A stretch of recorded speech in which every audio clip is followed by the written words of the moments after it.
भारत के सभी राज्यों की खबर SNS न्यूज चैनल पर, खबर जो आपको रखे सबसे आगे। नमस्कार, मैं विशाल पटेल, SNS टीवी में एक बार फिर से आपका स्वागत है। आइए रुक करते हैं कुछ खास खबरों की ओर और दिखाते हैं SNS टीवी की यह खास रिपोर्ट। चंद्रपूर जिल्ह्यातील जिवती तालुक्याच्या डोंगर पायथ्याशी असलेल्या माणिकगड सिमेंट कंपनीचं या ठिकाणी एक युनिट आलं। या युनिटचं गड ते सिमेंट उभा झाला। या ज्या मूळ आदिवासी ज्यांनी जल जंगल जमिनीचं रक्षण केलं त्या आदिवासींनी आपले कमीत कमी पूर्वी 24 आणि नंतर 18-42 लोकांनी जमिनी दिल्या, पण या कंपनीने या कोलाम आदिवासींना एकही नोकरी दिली नाही। आज ते बिचारे वेठबिगार आणि गरिबीचं दारिद्र्याचं जीवन जंगल खोऱ्यामध्ये जाऊन जगत आहे आणि आपल्या कुटुंबाचं उदरनिर्वाहाचा रोजमजुरी करून पोट भरण्याचं काम करत आहे। मात्र ज्या आदिवासींची बेकायदेशीररित्या कोणत्याही कायद्याची तरतूद नाही, भूपृष्ठ अधिकार नाही, भूसंपादन नाही, पुनर्वसन नाही, अशा 18 लोकांची जमीन कंपनीनं बळजबरीनं टप्प्याटप्प्यानं बळकावून गेल्या 10 वर्षात या कुटुंबांना उघड्यावर पाडलेला आहे। पोलीस विभागाकडे अनेक तक्रारी झाल्या, पण महसूल प्रशासनाकडे अनेक तक्रारी झाल्या।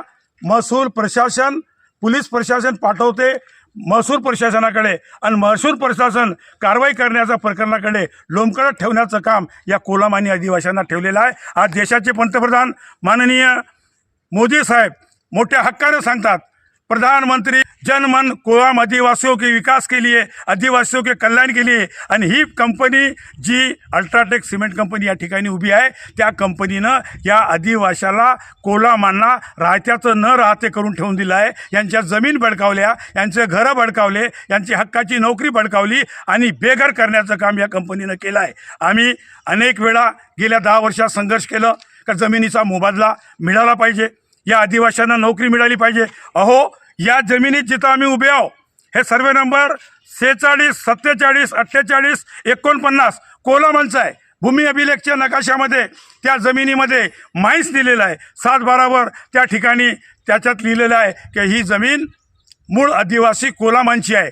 पटवारी पेरे लावतात, बँक कर्ज देते, जमिनीची मालकी हक्क आदिवासींचं आणि नकाशामध्ये खदान मात्र माणिकगड सिमेंट कंपनीची आहे। असा पाप केल्यामुळे या भागातील या कुसुंबी आणि बांबेझरी या ठिकाणच्या आदिवासी कोलामांना बेघर करण्याचं काम केलं आहे।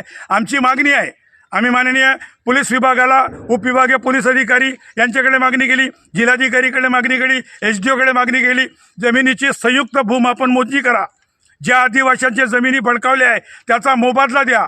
ज्या 2 पिढ्या बर्बाद केल्या कंपनीनं त्यांची नुकसान भरपाई द्या। आणि एवढंच नाही तर या जागेची मोजणी करून बेकायदेशीर 643 हेक्टर जमिनीचा लीज प्राप्त करणाऱ्या कंपनीनं 1000 हेक्टर जमीन उत्खनन केली, राष्ट्रीय संपत्तीची कोट्यावधी रुपयाची हानी पोहोचवली, शासनाला लुटलं, आदिवासींना लुटलं।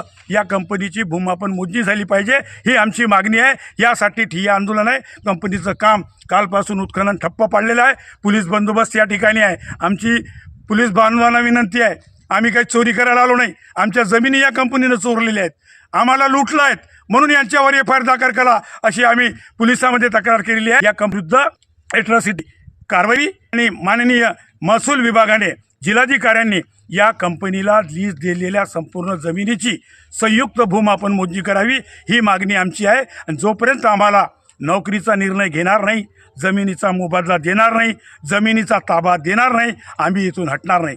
कोर्टामध्ये जाण्याचा प्रश्न येत नाही, कायद्यामध्येच आहे। ती वर्षाची जर कोणी लुटली असेल तर त्याचा ताबा देण्याची जबाबदारी SDO तहसीलदारांची आहे। आम्ही मागणी केली, आम्ही SDOकडे मागणी केली आहे, त्यांनी आम्हाला ताबा द्यावा, आमच्या भीमा पग्गू मळावी आणि लेतू मळावीला ताबा द्यावा आणि त्या कुसुंबीच्या जे 14 आदिवासींचा वाद आहे तो संपुष्टात आणावा अशी आमची मागणी आहे।